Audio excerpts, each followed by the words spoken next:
शब्द का अर्थ है आ उ मा। आ उ मा। एक तो इसका मतलब है ब्रह्मा विष्णु महेश।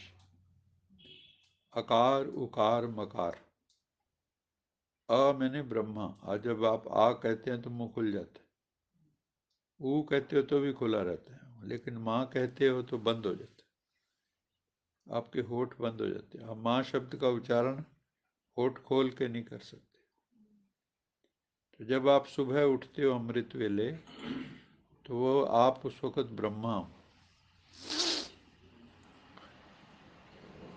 दिन में विष्णु हो, रात को सोते समय सब कुछ प्रलय हो जाती है, नींद आती है तो सब प्रलय हो जाती है, लय हो जाता है, सब कुछ लीन हो जाता है, तब हम शंकर रूप है।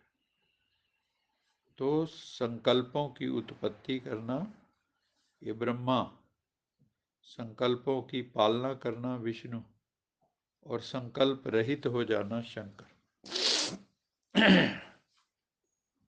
दूसरा इसका मतलब है अ से मतलब है आचरण। आ उ मा, आचरण। उ का मतलब उच्चारण। आ का क्या मतलब है? आचरण, हमारा चाल चलन, करेक्टर। और हम बोलते कैसे हैं? ऊ का मतलब उच्चारण। और माँ का मतलब है हमारी मानसिक पावर, मनसा शक्ति। हमारी मनसा मेंटल पावर कितनी है, हमारा आचरण कैसा है, हमारा उच्चारण कैसा है। अगर ये हम ओम का अर्थ लेंगे तो फायदा है। और बाबा कहता है ओम का अर्थ ये भी है, आई एम। ओम का क्या अर्थ है? मैं। ओम का अर्थ दूसरा परमात्मा। जैसे आर्य समाजी ओम का मतलब क्या लेते हैं? परमात्मा से, ओम नाम परमात्मा, ऐसे बोलते हैं। तीसरा इसका अर्थ होता है हम जहाँ रहते हैं वहाँ पर शांति धाम है, परम धाम, हमारा घर। तो मैं आत्मा शांत स्वरूप हूँ। ओम शांति का मतलब, मैं आत्मा शांत स्वरूप हूँ, शांति के सागर परमेश्वर की संतान हूँ। और जिस देश से आई हूँ, परम धाम से, ब्रह्म धाम से, वो शांति का देश। कहाँ से आए हम? जिस देश से आए हैं वहाँ आवाज़ नहीं होती। आवाज़ प्रकृति का धर्म है। ये शरीर है तो आवाज़ है, शरीर ना हो तो आत्मा नहीं बोल सकती। आत्मा बिना अंगों के बोल नहीं सकती, इसलिए शरीर धारण करती है ताकि अपनी एक्सप्रेशन कर सके। आत्मा कैसी है, कैसे पता लगता है ये आत्मा कैसी है? उसके चाल चलन से, उसके बोल से, उसके कर्मों से, उसके मन में कैसे विचार उठते हैं, वैसा ही वो व्यवहार करेगा। जो दिल पे होता है ना, वो कभी ना कभी होठों पे भी आ जाता है। कई लोग छुपा लेते हैं, दिल में कुछ होता है, होठों पे कुछ होता है। तो बाबा ने कहा, बच्चे, मीठे बच्चे, तुम रूहानी यात्रा पर हो। कौन सी यात्रा है हमारी? दूसरी कौन सी होती? जिस्मानी यात्रा। एक यात्रा में जिस्म यात्रा करता है।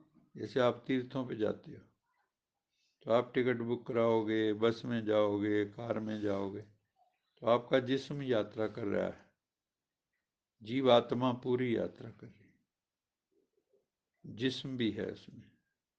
वह कहाँ जाके रुकना है, क्या, सारी प्लानिंग करके निकलते हैं। तो उसमें क्या है? जिस्मानी यात्रा।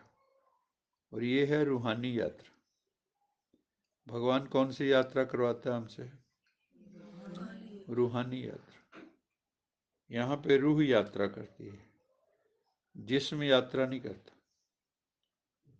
हम बैठे हैं यहाँ, आत्मा कहाँ की कहाँ पहुँच जाती, सूक्ष्म वतन चली गई, परम धाम चली गई। शिव बाबा को मिल के आ गई।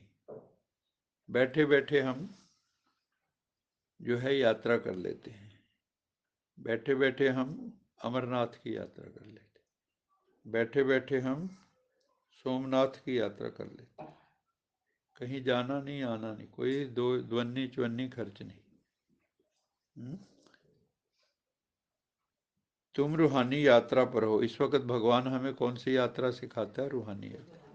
योग में बैठो। योग तपस्या जो है वो रूहानी यात्रा, स्पिरिचुअल जर्नी, फिजिकल जर्नी नहीं है वो। तुम्हें वापिस इस मृत्यु लोक में अब नहीं आना है।